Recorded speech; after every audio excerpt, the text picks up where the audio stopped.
తీవ్రమైన ఎండ, విపరీతమైన ఉక్కపోతలతో ఇబ్బంది పెట్టే వేసవి అంటే మనకిష్టం లేకపోవచ్చు. కానీ వ్యాధి కారకాలైన బ్యాక్టీరియాలకు మాత్రం మహా ఇష్టం అనే చెప్పాలి. ఎందుకంటే ఉక్కపోతల మూలంగా మన చర్మంపై తేమ ఒక పట్టాన ఆరదు. దీంతో చర్మం అంతా తడితడిగా ఒకటే చెమ్మగా ఉంటుంది. ఇలాంటి వాతావరణంలో బ్యాక్టీరియా అంతా మన చర్మంలోకి చేరిపోతూ ఉంటుంది. అలా లోపలికి చేరిన బ్యాక్టీరియా మూలంగా మన చర్మంపై సెగ్గడ్డలు పుట్టుకొస్తూ ఉంటాయి. విపరీతమైన నొప్పి, మంటతో వేధించే సెగ్గడ్డలకు మన సంప్రదాయ వైద్యం, ఆయుర్వేదం చెబుతున్న చికిత్సలు, పరిష్కార మార్గాల గురించి ఇప్పుడు తెలుసుకుందాం. రాష్ట్రంలో ఎండల తీవ్రత కొనసాగుతూనే ఉంది. విపరీతమైన వేడి, ఓపలేని ఉక్కపోతలు ఒంటిని నిలువెల్లా తడిపేస్తూ చిరాకు పుట్టిస్తుంటాయి.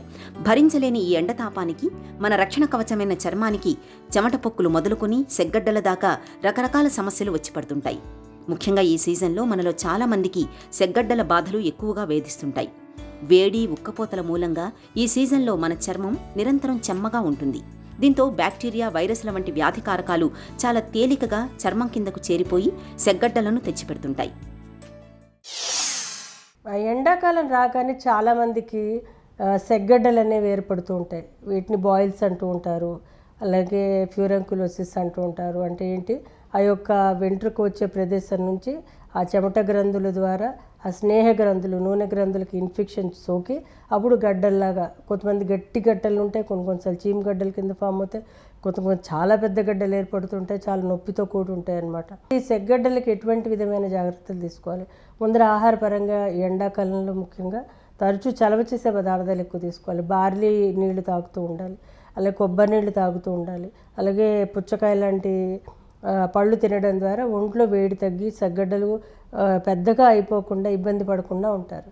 ఇంకోటి, ఎందుకంటే వీటిని వేడి చేయడం అనేది కాకుండా ఏమవుతుందంటే, శరీరంలో నీరు పోయినప్పుడు నీరు మళ్ళీ మనం ఇవ్వడం ద్వారా, ఎప్పుడైతే ఫ్లూయిడ్స్ తగ్గిపోతాయో మనం మళ్ళీ ఫ్రూట్స్ ద్వారా, వాటర్ ద్వారా, మజ్జిగ ద్వారా మనం ఎప్పుడైతే ఫ్లూయిడ్స్ మనం రీప్లేస్ చేస్తున్నామో అప్పుడు ఈ గడ్డలకి ఫామ్ అవ్వడానికి మనం త్వరగా అవకాశం ఉండదు.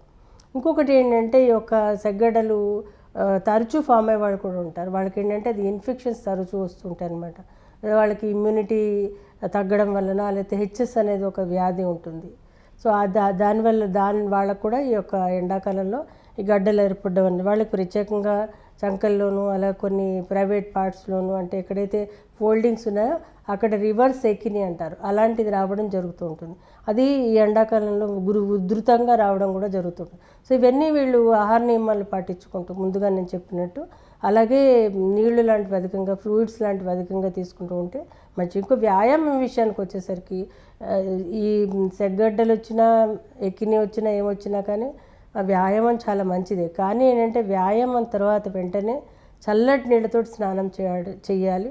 ఆ చల్లటి నీళ్ళు కూడా ఫ్లోయింగ్ వాటర్, మంచినీళ్ళతో చేస్తే చాలా మంచిది.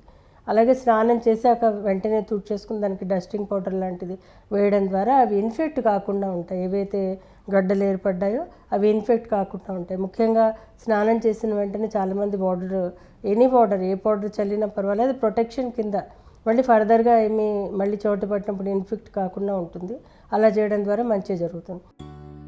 చర్మం కింద ఇన్ఫెక్షన్ కారణంగా చీము తిత్తి ఏర్పడితే దాన్ని సెగ్గడ్డ లేదా చీముగడ్డ అంటారు. సెగ్గడ్డ చాలా నొప్పిగా ఉంటుంది. ఇది ఉన్న ప్రదేశం చుట్టూ ఉన్న శరీరం ఎర్రగా, వేడిగా ఉంటుంది. సెగ్గడ్డను నొక్కడం, పిండడం చేయకూడదు. ఇలా చేస్తే ఇన్ఫెక్షన్ ఇతర ప్రాంతాలకు విస్తరించే ప్రమాదం ఉంటుంది. సెగ్గడ్డల బాధలు తీవ్రంగా ఉన్నప్పుడు కొన్ని పసుపు కొమ్మలను మెత్తగా నూరి ఆ చూర్ణాన్ని నీళ్లతో కలిపి పేస్టులాగా తయారు చేసి సెగ్గడ్డలపై కడితే అవి త్వరగా మానుపడతాయి. నొప్పి తీవ్రత కూడా బాగా తగ్గుతుంది. అలాగే ఉలవ ఆకుల్ని మెత్తగా నూరి కొద్దిగా పసుపు పొడి కలిపి పైపూత మందుగా రాస్తే సెగ్గడ్డలు తగ్గిపోతాయి. సీతాఫల ఆకులకు కొద్దిగా ఉప్పును కలిపి మెత్తగా నూరి సెగ్గడ్డలపై కడితే గడ్డలు త్వరగా పగులుతాయి. కొన్ని చిట్కాలు లాంటివి పాటించడం ద్వారా కూడా సెగ్గడ్డలు త్వరగా తగ్గడం జరుగుతుంది. ఎందుకంటే అవి చాలా పెద్దగా అయినప్పుడు వాటిని ఎక్సెషన్, అంటే సర్జరీ ద్వారా తీయడం కూడా కొన్ని సందర్భాల్లో అవుతూ ఉంటుంది. అలా కాకుండా ముందుగానే మనకి తరచూ వస్తున్నాయి అనుకున్న వాళ్ళు ఏం చేయాలంటే, వీటికి పైన లేపనాలు లాంటివి చేసుకోవాలి. ముఖ్యంగా మనకి చందనం ఇళ్లలోనే దొరుకుతుంటుంది. అంటే బయట దొరికే చందనం పొడి కంటేనూ మీరు అరగదీసిన చందనం చాలా బాగా పనిచేస్తుంది. చందనం అరగదీసిన పేస్ట్ని ఎక్కడైతే గడ్డలు ఏర్పడాయో అక్కడ తరచూ రోజుకి 2-3 సార్లు పెట్టి తీసేస్తూ ఉంటే కూడా మంచిదైతే ఈ లేపనం పెట్టినప్పుడు ఏంటంటే అది ఆరక ముందరే దాన్ని కడిగేసుకోవాలి. దానిలో ఉండే ఆయిల్స్ ఏవైతే ఉంటాయి చందనంలో అవి మనకి మెడిసినల్ ఎఫెక్ట్స్ కిందను అది దాంట్లో ఉండే ఇన్ఫెక్షన్ తగ్గించడానికి ఆ యొక్క గడ్డని తగ్గించడానికి సహాయపడుతుంది. మరీ పెద్ద గడ్డలు వచ్చినప్పుడు ఏం చేయాలంటే గోరువెచ్చటి నీళ్ళతోటి కాపడం పెట్టడం ద్వారా అవి లోపల ఒక టిష్యూస్ లూజన్ అయ్యి ఆ గడ్డ త్వరగా కరిగి అది చితకడం జరుగుతూ ఉంటుంది. కొన్ని సందర్భాల్లో అది చితకకపోతే అది అలాగే ఉండిపోతుంది. కాబట్టి వేడి కాపడం పెట్టడం ద్వారా కూడా మంచి గుణం ఉంటుంది.